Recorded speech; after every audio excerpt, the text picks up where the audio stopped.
तीर्थ में, धाम में अपनी साधना करने के लिए, एकांतिक वास करके अपने प्रभु को रिझाने के लिए, तो कहने में सुनने में जितना सरल लगता है ये रास्ता उतना सरल है नहीं।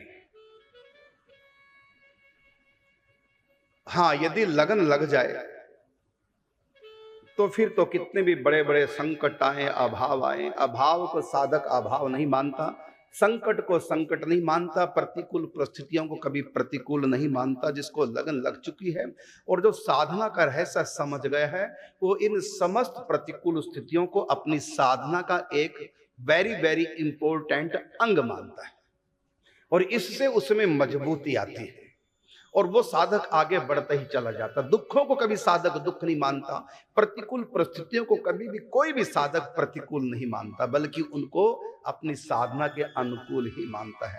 क्योंकि सचमुच में जिसको हम अनुकूलता मानते हैं दुनिया के लोग, वो दरअसल अनुकूल नहीं होता, वो प्रतिकूल ही होता है।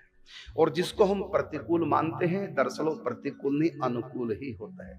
जैसे हमने दुखों को प्रतिकूल मान लिया और सुखों को अपने अनुकूल मान लिया, जबकि इस रास्ते में दुख हमारे अनुकूल होते हैं और सुख हमारे प्रतिकूल होते हैं। दुख हमको भगवान की तरफ ढकेलते हैं और सुख हमको भगवान से दूर ले जाकर के भोगों में फंसा देते हैं।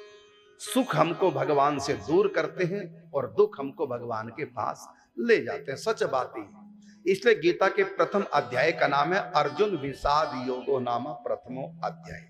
अर्जुन विषाद योग, विषाद भी एक योग है, दुख भी एक योग है। योग का अर्थ है भगवान से जुड़ना, योग। तो दुखों से हम भगवान से जुड़ते हैं। दुख आएंगे तो वैराग्य होगा और सुख आएगा तो सुखों से राग होगा, भगवान से दूर चले जाएंगे।